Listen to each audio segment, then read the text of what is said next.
নমস্কার, তোমাদের প্রত্যেককে স্বাগত জানাই Geotech Bengal YouTube channel in partnership with exam Bangla publication. তো আজকের এই ক্লাসে আমরা দেখতে চলেছি অঙ্গনওয়াড়ি কর্মী এবং সহায়িকা পদের জন্য জেনারেল নলেজের ক্লাস। তোমরা জানো ইতিমধ্যে রাজ্যের বিভিন্ন জেলা থেকে অঙ্গনওয়াড়ি কর্মী এবং সহায়িকা পদে কর্মী নিয়োগের জন্য বিজ্ঞপ্তি কিন্তু প্রকাশিত হচ্ছে, যার পরীক্ষা তোমাদের খুব শীঘ্রই হবে। তো এই ক্লাসের মাধ্যমে তোমাদের এক্সাম বাংলা পাবলিকেশনের পক্ষ থেকে সরাসরি জিকের জন্য ক্লাস নিয়ে আসা হয়েছে, যেগুলো তোমরা অঙ্গনওয়াড়ি কর্মী এবং সহায়িকা দুটো পদের জন্যই কিন্তু ইম্পর্টেন্ট হতে চলেছে। তোমরা ভাবছো যে অঙ্গনওয়াড়ি কর্মী এবং সহায়িকা এটা দুটো হলো কি করে? হ্যাঁ, ডেফিনেটলি দুটো পরীক্ষার সিলেবাস একটু ভিন্ন হয়েছে। পুরো বিষয়টা ক্লাসে আমি বলে দেবো তোমাদের, তো প্রত্যেকে দেখে নাও। এখানে প্রত্যেকদিন সন্ধ্যে 7টায় ক্লাস পাওয়ার জন্য অবশ্যই আমাদের চ্যানেলটিকে ফলো করবে। একদম সিলেবাস অনুযায়ী বাছাই করা সেরা প্রশ্ন উইথ এক্সপ্লেনেশন তোমাদের এখানে থাকবে। তো প্রত্যেকদিন সন্ধ্যে 7টায় ক্লাস পাবে। ওকে, তো প্রথমে অঙ্গনওয়াড়ি কর্মীর সিলেবাসটা দেখে নেই একটু। প্রত্যেকে আমি জাস্ট এক ঝলকে দেখিয়ে দেবো, কারণ দুটো সিলেবাস এই 2024-এ আলাদা হয়ে গিয়েছে, অর্থাৎ দুরকম সিলেবাস রয়েছে, যেখানে আমাদের জিকে কিন্তু দুটো পার্টেই রয়েছে। অঙ্গনওয়াড়ি কর্মী যদি আমরা দেখি, সেই ক্ষেত্রে 150 শব্দের মধ্যে প্রবন্ধ রচনা 15 নম্বরের, পাটিগণিত রয়েছে 20 নম্বরের, পুষ্টি, জনস্বাস্থ্য, নারী সামাজিক অবস্থান এবং রাষ্ট্র, পুষ্টি নীতি এবং টিকাকরণ, পাশাপাশি ইংরেজি এবং সাধারণ জ্ঞান। তো আমাদের বেসিক্যালি ফোকাস থাকবে এই সাধারণ জ্ঞান এবং এই যে পুষ্টি, জনস্বাস্থ্য, এই সমস্ত বিষয়ের ক্লাস। ওকে, এছাড়াও পাবে তোমরা এখানে সাধারণ জ্ঞান এইখানটায়, এবং এই যে নিরাপদ রন্ধন পদ্ধতি, জনস্বাস্থ্য এবং স্বাস্থ্যবিধি, যেটা অঙ্গনওয়াড়ি সহায়িকা পদের সিলেবাস। তো দুটো পদের জন্য সিলেবাস কিন্তু আলাদা। ওকে, আশা করছি বুঝতে পারলে। এছাড়াও আমাদের ইউটিউব চ্যানেলে ভিডিও রয়েছে, চাইলে দেখতে পারো। ওকে, আমাদের মেন উদ্দেশ্য ক্লাসটা করানো, এরপরে আমরা ক্লাসে চলে যাব সরাসরি। তোমাদের জন্য প্রথম প্রশ্ন কি রয়েছে দেখে নাও। লিভারে কোন ভিটামিন মজুদ থাকে? ওকে, 4টে অপশন রয়েছে, সঠিক উত্তরটি বলতে হবে। তো লিভারে ভিটামিন এ থাকে, option A is the correct answer. লিভারে ভিটামিন এ থাকে। ওকে, এরপরে আমরা এক্সপ্লেনেশন দেখে নেব এখানে বিভিন্ন ভিটামিনের উৎস। দেখো ভিটামিন এ কোথায় পাওয়া যায়? কড এবং হাঙ্গর ইত্যাদি সামুদ্রিক মাছের যকৃৎ মিশ্রিত তেল, তাই তো এখানে আমরা লিভার থেকে পেলাম, তাই না? গাজর, লেটুস, দুধ, ডিম ইত্যাদিতে ভিটামিন এ পাওয়া যায়। এছাড়াও ভিটামিন বি কোথায় পাওয়া যায়? দেখো তোমাদের এক্সপ্লেনেশনের মাধ্যমে কিন্তু এইভাবেই পড়তে হবে, শুধুমাত্র প্রশ্ন কিন্তু সলভ করলে হবে না। তো ভিটামিন বি ঢেকি চাটা চাল, এই ঢেকি ছাঁটা চালে কিন্তু ভিটামিন বি পাওয়া যায়। খুব ইম্পর্টেন্ট, তোমাদের প্রশ্ন হয় যে ঢেকি ছাঁটা চালে কোন ভিটামিন পাওয়া যায়, এইভাবে কিন্তু প্রশ্ন হয়। এছাড়াও লাল আটা, ডিম, দুধ, পালং শাক, টমেটো, এখানেও কিন্তু ভিটামিন বি কম বেশি পাওয়া যায়। নেক্সট ওয়ান হচ্ছে ভিটামিন সি। এটা কোথায় পাওয়া যায়, মানে এর উৎসটা কি? সমস্ত রকমের টাটকা জাতীয় ফল, টক জাতীয় ফল, যেরকম লেবু, আম, আমলকি, আমলা, এই সমস্ত বিভিন্ন জায়গায় কিন্তু ভিটামিন সি পেয়ে যাবে তোমরা। ওকে, চলো নেক্সট, পরবর্তী প্রশ্ন। নিউমোনিয়া রোগ হয় কোথায়? যকৃৎ, ফুসফুস, কিডনি, চোখ।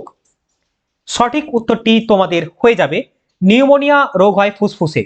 দেখো যেরকম তোমাদের সিলেবাস রয়েছে কর্মী এবং সহায়িকা পদের জন্য, ঠিক সেইভাবেই অ্যাকর্ডিং টু সিলেবাস তোমাদের ক্লাসের কোয়েশ্চেন কিন্তু রাখা হবে।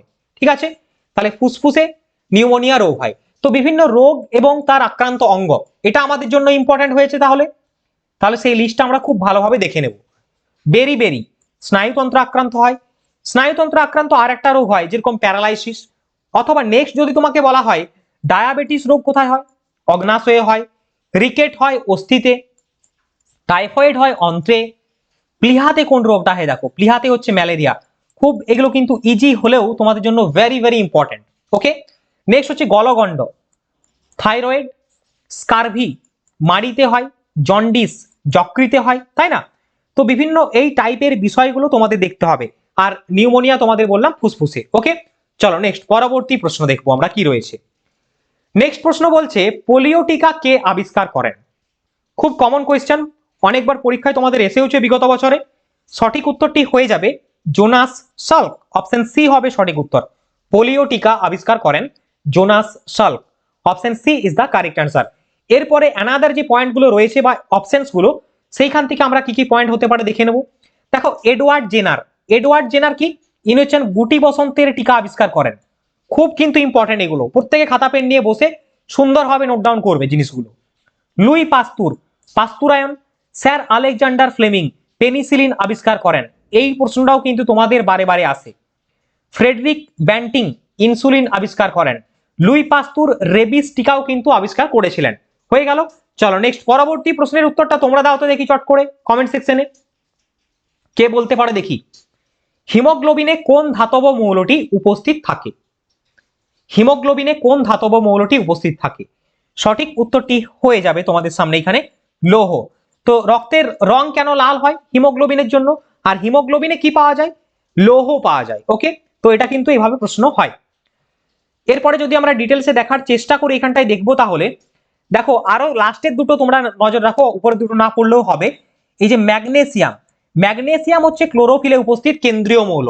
তোমাকে প্রশ্ন করবে উদ্ভিদের পাতায় ক্লোরোফিল থাকে, সেই ক্লোরোফিলে কোন উপাদানটি বা কোন মৌলটি পাওয়া যায়? সিম্পল কোশ্চেন হবে, তুমি বলবে স্যার ম্যাগনেসিয়াম। ওকে, এমজি। নেক্সট দেখো ভিটামিন বি12 অর্থাৎ কোবালামিন, এটা মানে এইখানে উপস্থিত কি থাকে? এখানে উপস্থিত থাকে কোবাল্ট।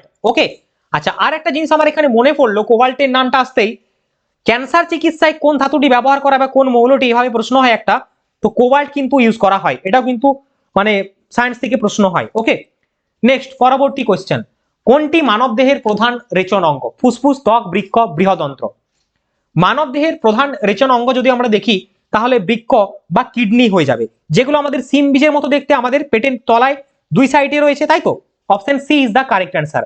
এটি হচ্ছে মানব দেহের প্রধান রেচন অঙ্গ, প্রধান রেচন অঙ্গ। দেখো মানব দেহের মূল রেচন অঙ্গ বৃক্ক এবং মূত্রাশয় নিয়ে গঠিত।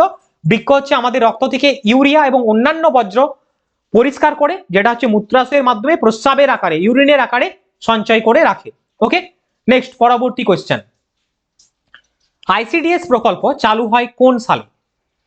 আইসিডিএস প্রকল্প চালু হয় কোন সালে? আইসিডিএস মানে কি স্যার? আইসিডিএস মানে হচ্ছে integrated child development scheme, integrated child development scheme. Okay, তো এই আইসিডিএস স্কিম নয়, এখানে সার্ভিসেস হবে, সরি। তো এই ইন্টিগ্রেটেড চাইল্ড ডেভেলপমেন্ট সার্ভিস প্রকল্প বা এই প্রজেক্টটি কত সালে চালু হয় এটা বলতে হবে। সঠিক উত্তরটি তোমাদের হয়ে যাবে অপশন বি 1975, 1975 সালে একটা বিশেষ দিনে। বিশেষ দিনটি কি স্যার? মহাত্মা গান্ধীর জন্মদিন 2রা অক্টোবর। তো সেই দিনই এই আইসিডিএস প্রকল্প চালু হয়, 1975 সালে 2 অক্টোবর আইসিডিএস প্রকল্প চালু হয়। ওকে, এরপরে নেক্সট আমরা দেখবো, এখানে দেখো আইসিডিএস এর ফুল ফর্ম, কত সালে চালু হয়, সমস্ত কিছু তোমাদের ইন্টিগ্রেট করা রয়েছে এখানটায়, ঠিক আছে? ইটস আ ফ্ল্যাগশিপ প্রোগ্রাম এবং গভর্নমেন্টের একটা চাইল্ড ডেভেলপমেন্ট প্রকল্প, যেটা হচ্ছে আইসিডিএস। নেক্সট, আইসিডিএস প্রকল্পে শিশুদের বয়স কত হয়? আইসিডিএস প্রকল্পে শিশুদের বয়স কত হয় মানে এখানে মানে কত পর্যন্ত হয়, লাস্ট এজটা কত? 3 বছর, 4 বছর, 6 বছর নাকি 10 বছর? সঠিক উত্তরটি আমার হয়ে যাবে 6 বছর বয়স পর্যন্ত আইসিডিএস প্রকল্পে শিশুদের বয়স হয়ে থাকে। নেক্সট আমরা আইসিডিএস প্রকল্পের বিভিন্ন উদ্দেশ্য বা কেন চালু করা হয়েছিল সেই বিষয়টা একটু দেখে নেব, কারণ বেসিক জিনিস এটা আমাকে জানতে হবে। দেখো ইন্টিগ্রেটেড চাইল্ড ডেভেলপমেন্ট সার্ভিস বা আইসিডিএস স্কিমটি 1975-এ চালু হয়েছিল নিম্নলিখিত কতগুলি উদ্দেশ্যকে সাধন করার জন্য। কিরকম উদ্দেশ্য স্যার? যেরকম 0 থেকে 6 বছর বয়সী শিশুদের মধ্যে নিউট্রিশন এবং হেলথ অর্থাৎ পুষ্টি এবং স্বাস্থ্য যাতে আরো ভালো বেটার করা যায়, আরো যাতে উন্নত করা যায়, সেই জন্য এই আইসিডিএস প্রকল্প।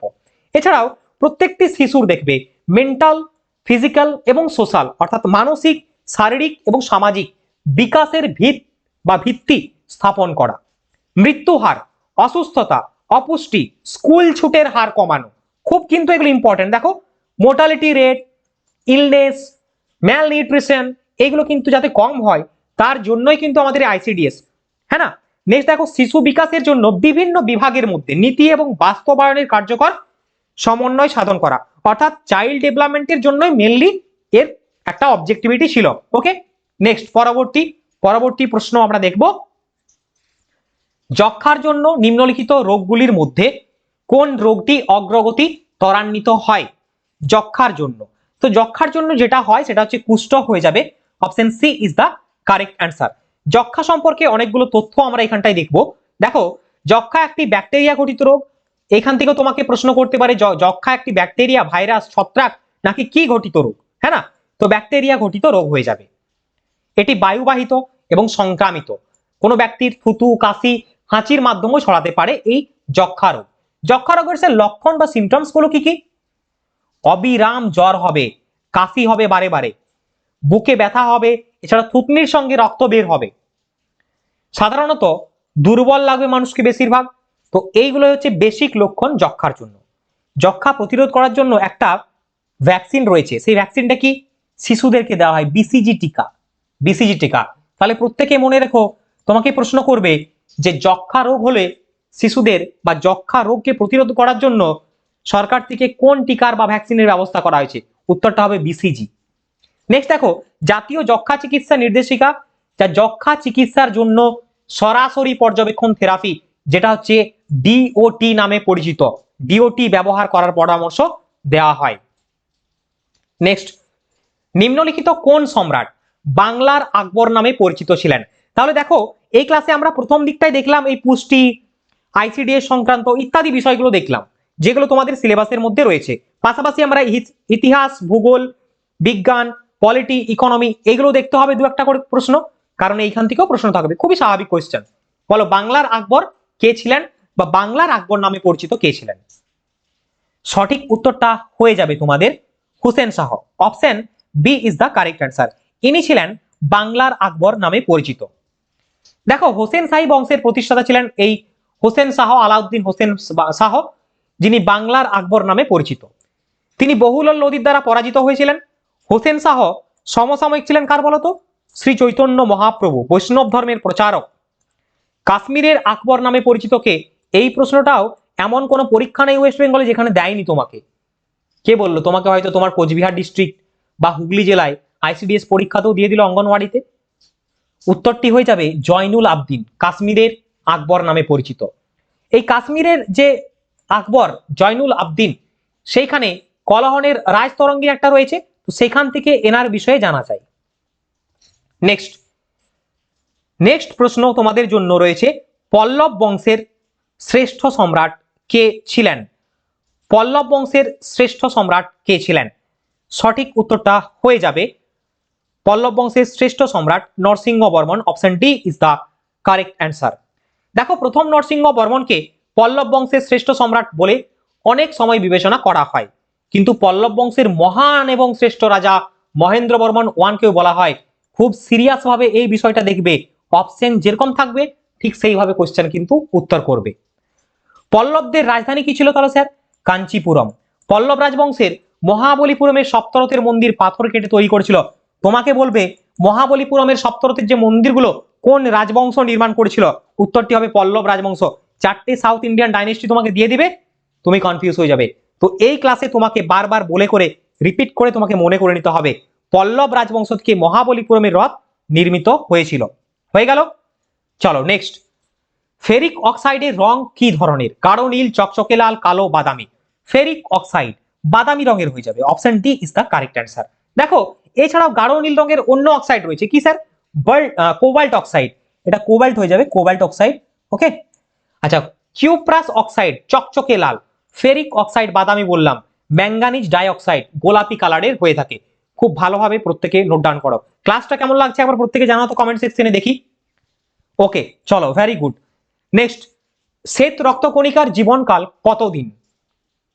শ্বেত রক্তকণিকার জীবনকাল কতদিন? সঠিক উত্তরটা হয়ে যাবে 2 থেকে 4 দিন। Option C is the correct answer. 2 থেকে 4 দিন শ্বেত রক্তকণিকার জীবনকাল। অপশন এ তে রয়েছে 120, এটা আরবিসি বা রেড ব্লাড কর্পাসল বা লোহিত রক্তকণিকা, তো যেটা হচ্ছে 120 দিন স্থায়িত্ব বা জীবনকাল। ওকে, বিভিন্ন রক্তকণিকা সম্পর্কে, রক্ত সম্পর্কে একটু তথ্য দেখে নাও প্রত্যেকে। মানুষের দেহে প্রায় 5 থেকে 6 লিটার রক্ত থাকে পুরুষ দেহে, এবং স্ত্রী দেহে পরিমাণটা কমে যাবে একটু 500 মিলিমিটার মতো। রক্তে পিএইচ এর মাত্রা বহুবার পরীক্ষায় আসে কত স্যার? 7.35 আর 362 7.45 এর মধ্যে থাকে রেঞ্জটা। রক্তকণিকা 3 ধরনের হয়, কি কি স্যার? লোহিত রক্তকণিকা বা আরবিসি, শ্বেত রক্তকণিকা বা ডব্লিউবিসি, এবং প্লেটলেট বা অনুচক্রিকা। এই অনুচক্রিকা দেখবে, প্লেটলেট তোমাদের অনেক সময় জিজ্ঞেস করবে এটা কিসের সময় টেস্ট করা হয়? এটা টেস্ট করা হয় দেখবে ম্যালেরিয়া জ্বর হলে অনেক সময়, বা ডেঙ্গু জ্বর হলে ইত্যাদি সময় কিন্তু টেস্ট করে থাকে। ওকে, লোহিত রক্তকণিকার আরেক নাম হচ্ছে এরিথ্রোসাইট। তাহলে বিভিন্ন অল্টারনেট নেমগুলো জানতে হবে। শ্বেত রক্তকণিকাকে বলা হয় লিউকোসাইট, অনুচক্রিকাকে বলা হয় থ্রম্বোসাইট। লোহিত রক্তকণিকার জীবনকাল কত? 120 দিন দেখলাম। শ্বেত রক্তকণিকা 2 থেকে 4 দিন, অনুচক্রিকা 3 থেকে 5 দিন। নেক্সট কোশ্চেন বলছে, ভারতে কয়টি উপকূলবর্তী রাজ্য রয়েছে? অর্থাৎ যদি আমরা দেখি ভারতের একদম পশ্চিম দিক থেকে পূর্ব দিকে যদি ভালো করে ম্যাপটা লক্ষ্য করি, দেখবো এদিকে আরব সাগর রয়েছে, এদিকে বঙ্গোপসাগর রয়েছে। টোটাল যদি স্টেট দেখি, তাহলে আমরা দেখতে পাবো ভারতের উপকূল বরাবর মোট রাজ্যের সংখ্যা হয়ে যাবে 9টি। Option C is the correct answer হবে এখানে। কি কি স্যার একটু বলে দিন। এখানটায় রয়েছে গুজরাট, তারপরে মহারাষ্ট্র, তারপরে গোয়া, তারপরে কর্ণাটক, তারপরে কেরালা, তামিলনাড়ু, অন্ধ্রপ্রদেশ, উড়িষ্যা এবং এখানে ওয়েস্ট বেঙ্গল। তাহলে কটি হলো? 3, 2, 5 আর 4 9টি। একদম অপশন সি কারেক্ট অ্যান্সার। উপকূল রেখার দৈর্ঘ্য সব থেকে বেশি গুজরাট রাজ্যে, তামিলনাড়ু রাজ্যে দ্বিতীয় দৈর্ঘ্যের উপকূল রেখা রয়েছে। এই প্রথম এখান থেকেই প্রশ্ন হয়ে যায়, কোন রাজ্যে উপকূল রেখা সব থেকে বেশি? গুজরাট রাজ্যে। ভারতের মোট উপকূল রেখার দৈর্ঘ্য কত? 7516.6 কিলোমিটার। পরবর্তী কোয়েশ্চেন, ভারতের কোন দ্বীপপুঞ্জে সক্রিয় আগ্নেয়গিরি এখনো পর্যন্ত অ্যাক্টিভ রয়েছে, অ্যাক্টিভ ভলকানো কোথায় বলো? তো correct answer will be option B, Barren দ্বীপে এখনো পর্যন্ত অ্যাক্টিভ ভলকানো বা তোমাদের সক্রিয় আগ্নেয়গিরি রয়েছে। এবং লাস্ট এই ভলকানোটা জেগেছিল কবে জানো? 1976 আই থিঙ্ক, সরি আমি মিস করলাম, তোমাদের একটু দেখিয়ে দিচ্ছি এখানটায়, 2017 সালে হবে। 2017 সালে একবার হয়েছিল, হ্যাঁ 2017 সালে লাস্ট কিন্তু এই ভলকানোটা অ্যাক্টিভ হয়েছিল 2017 সালে। তো এটা ব্যারেন দ্বীপটি পোর্ট ব্লেয়ার থেকে মাত্র 140 কিলোমিটার দূরে রয়েছে।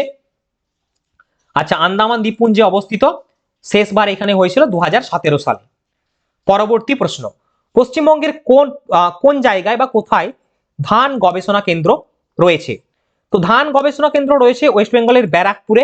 অপশন বি হবে সঠিক উত্তর, অপশন বি। কৃষ্ণনগরের মাটির পুতুল বিখ্যাত, প্রত্যেকে জানো তাই না?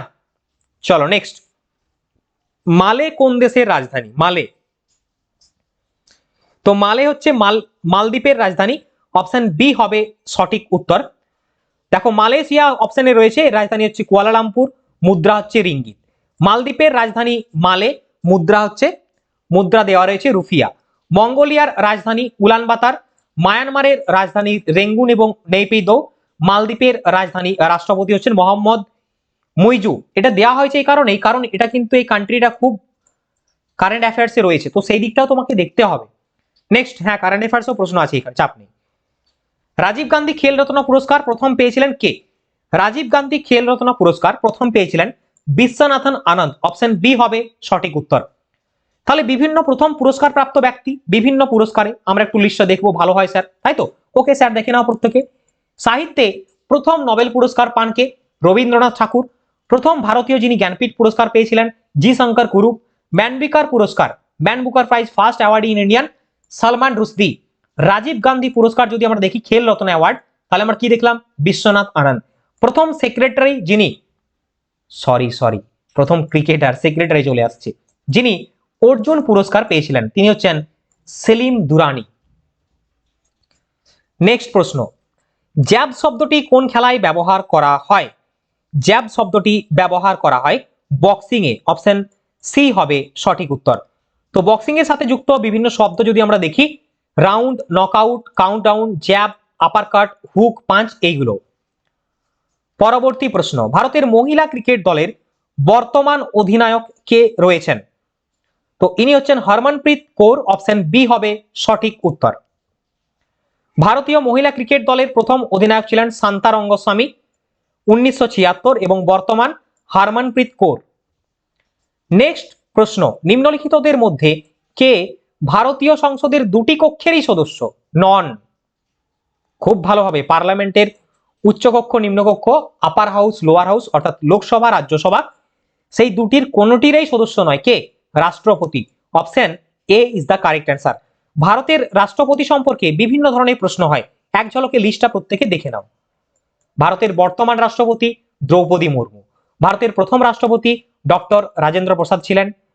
রাষ্ট্রপতি সংক্রান্ত বিভিন্ন আর্টিকেলগুলো যেগুলো পরীক্ষায় আসে, তার মধ্যে অন্যতম 61 নম্বর ধারাটি, কারণ এই আর্টিকেল অনুযায়ী বলছে রাষ্ট্রপতিকে অপসারণ করা যায়।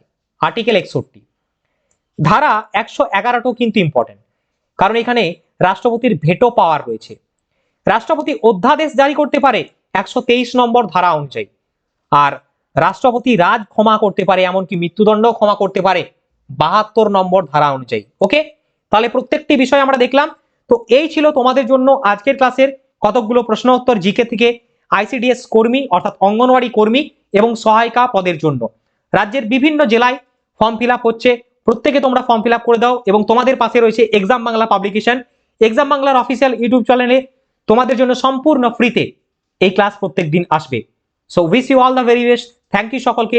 দেখা হচ্ছে নেক্সট ক্লাসে। সকলে ভালো থেকো, সুস্থ থেকো। বন্দে মাতরম। জয় হিন্দ।